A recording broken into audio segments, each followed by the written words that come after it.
Mabuhay mga kakusina! Kumusta na kayo? Sana nagustuhan ninyo ang mga recipes na ginawa natin. Ngayong araw na ito, gagawa tayo naman ng napakasimpleng recipe na natutunan din natin sa mga dayuhan. Maraming nagsasabi, ito ay version ng Pilipino o ng Kapampangan sa paella ng Espanya. May nagsasabi naman sa neighboring countries natin dito sa Asia, doon naman natin siya nakuha kasi meron siyang gata, coconut milk. Nailuto ko na ang recipe ito at sinerve sa mga personalities na dumating dito sa Matuwang Kusina. Na isa doon ay si Miss Grace Aquino at si Chef Boy Logro. Para tayo naglulugaw. Mga kakusina, makakasama natin ngayon ang isang tanyag na chef dito sa hindi lang dito sa Pilipinas kundi sa buong mundo. Siya ay tiga Mexico rin at distant relative ko. Siya ay si Chef Bong. Hello, Aching Lian! Hi, kumusta na ka? Siklod ko po. Thank you. So, I'm happy to be here. Oo nga eh. So, anong lulutuin natin ngayon? Ang gagawin natin yung favorite ng ating ninuno, yung biringhe. Binighi. So, yung binighi parang ano yan, di ba? Arroz, Valenciana. Arroz a la Valenciana, oo. Pero ito ang version ng Kapampangan na gagawin natin, no? Pakisindi mo yung ating ano, ayan. Nakakatikim lang ako nitong dish na to kapag umuwi kami sa Pampanga eh. Yung fiesta, ganyan. Bihirang-bihira ako makatikim na talagang yung authentic na lasa. Oo. Ang gagawin natin ngayon, yung gisa-gisa lang, oh. Pwede ikaw na muna magisa. So, igigisa lang po ito. Ito, nandito. Yung ingredients natin, oh, meron tayong bawang, sibuyas, turmeric, yung luyang fresh dilaw. turmeric to. Oo. And then meron tayong chicken. So, we have chicken, we have chorizo. Oo. Ayan. Tapos gigisa-gisa lang siya, tsaka meron tayong gata. So, bakit meron tayong dalawang klase ng bigas? Oo. Ito ay ang malagkit, no? Binabad kong konti sa tubig para mabilis magano. Ito naman ay ang wagwag. Wagwag. Oo. Yung ordinary rice. Kasi ito, malagkit masyado, hindi siya maka-stand. Okay. So, lalagyan mo siya ng bigas para pag linagay mo, para bang sa damit ba, meron siyang gawgaw. So, yun tip ni Aching Lilian. Dapat daw merong regular na rice tsaka malagkit. Combination. Pero sa mga gusto naman, maaaring gamitin din nila ang rice cooker sa ngayong panahon na ito. So, iba to doon sa tinatawag na paella. Hawig, pero Kapampangan lang ng ano. So, ibig sabihin nito, itong dish na to, nag-originate talaga sa Pampanga. Hindi naman, parang version ng mga Pilipino sa paella ng Spain. Oo. Alam mo naman tayong mga Pilipino, marunong din tayong gumaya eh. Lalo tayong mga Kapampangan. So, anong uunahin natin? Garlic or turmeric? Yung garlic muna. Oo.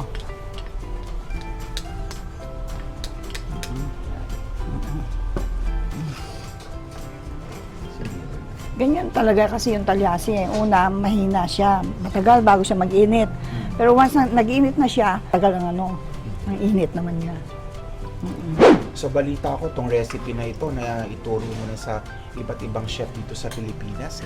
Ay, oo. Request nila. Dun sa mga show ng mga network natin, sa Channel 7, si Chef Boy Logro, and then si Miss Grace Aquino rin. Oo. Marami nang nag-request niyan. Pero yung old style ay yung old-fashioned way, hindi yung modern.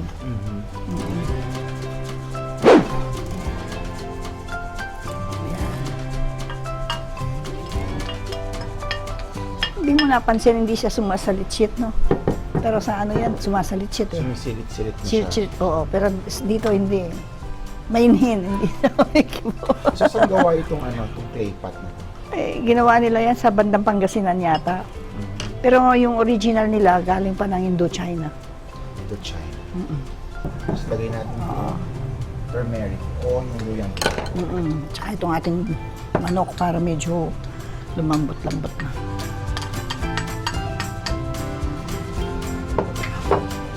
So, ito yung nagsisilbing color din sa Tsaka nag-a-add siya ng flavor. Ayan yung ating Then, lagay chicken. natin itong chicken. Oo. O, baba mo. Malalagyan ng damit mo.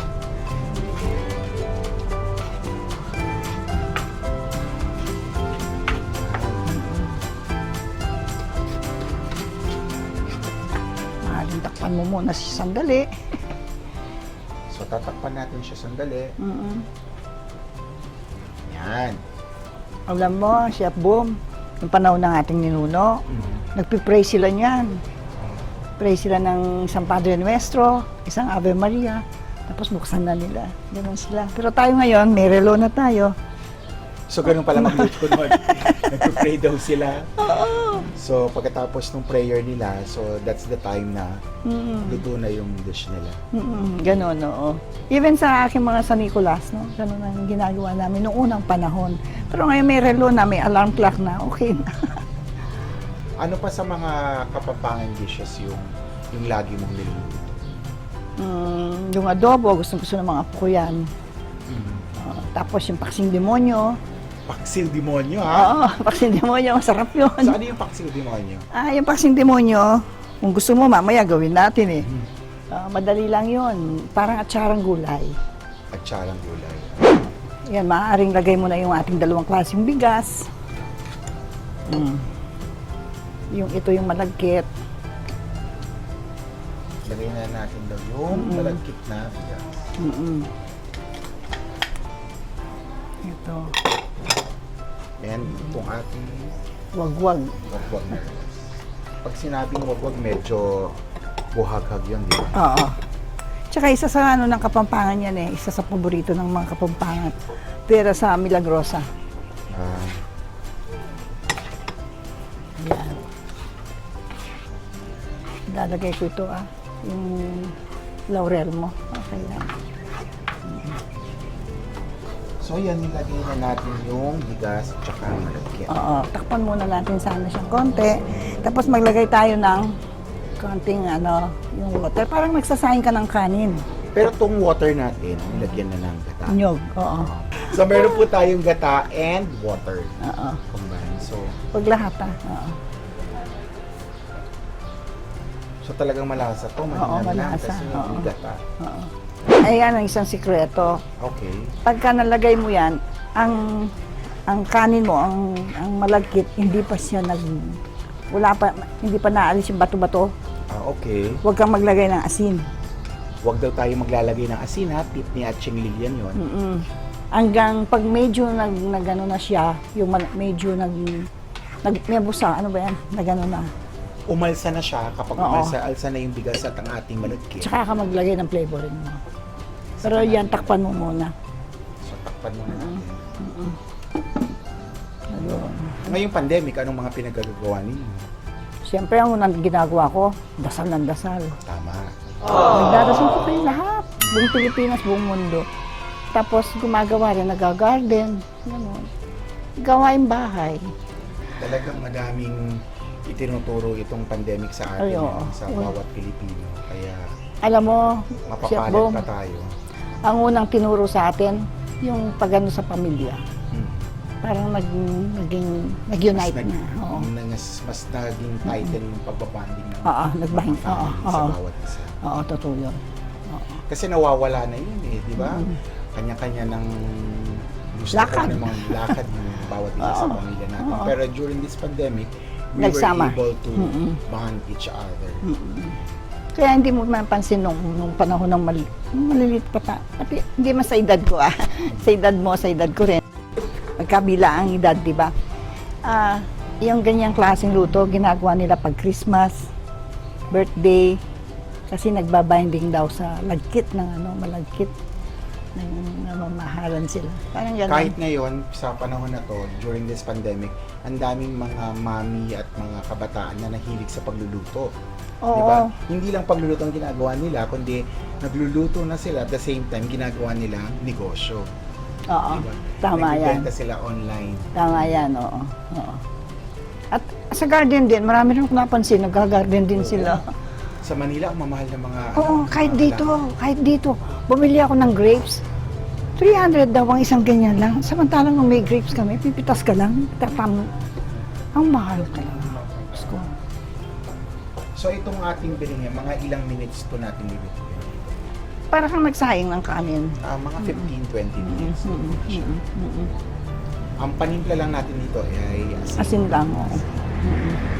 Pero titignan mo kasi yung baka kulangin tayo sa yung tubig niya. May dadagdag pa tayo dito.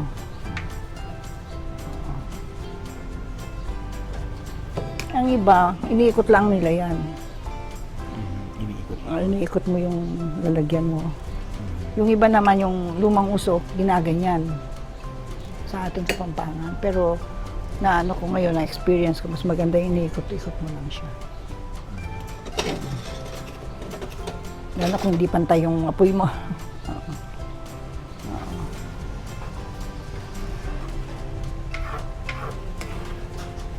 So, ilagay na daw po natin itong ating chorizo.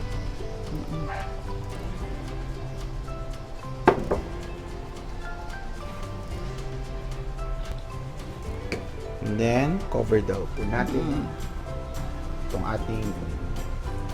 So usually makikita mo ito kapag may mga special occasion, Birthday. na handaan sa mga Kapampangan Pag Christmas, hindi naalis yan. Sa birthday mo, birthday ko. Tapos, New Year, piyestang bayan, piyesta ni Mama Mary, piyesta ng mga, gano'n. Basta alam mo naman mga Kapampangan, may lisa mga gano'n eh. Tsaka very Mahilig sa religious pagkain. tayo. Pagkain at tsaka very religious tayo. Oo. Mahilig talagang kumain. Ay, oo. Matutulog na nga, kakain pa eh. So yan, pwede na natin lagyan ng asin. Oo. Medyo... Umalsa na yung rice.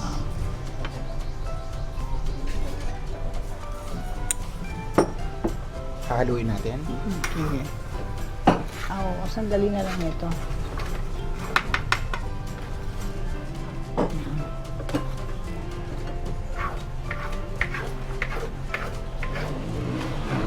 At saka natin takpan ng dahon ng saging. Okay. Andun yung dahon.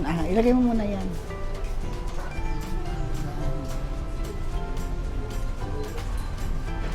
Yan. And then, ipo-cover natin ng... Dahon ng saging, ayan. Ipo-cover natin ang dahon ng saging itong ating niluluto. Ayan.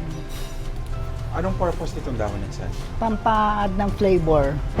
So, ilo-low fire natin siya. Mm-mm. Parang papaininin natin yung pagkain. Parang nagsasayang lang kayo. Nagsasayang talaga yan. Ito po, luto na ang ating biringhe. Tingnan natin. Yan. Oh. Ang bango. Yan, luto na siya. Okay na natin yan. And, Naku, Chef Boom, maraming salamat sa pagdalaw mo dito sa kusina. Matutuwa yung mga kakusina natin dito sa Pampanga. I really enjoyed yung pagpunta namin dito, and please follow my YouTube account at Kitchen Secrets at Chef Boom Hota. Click, share, and subscribe. And don't forget also to follow at Ching Lilian's YouTube channel at Ching Lilian.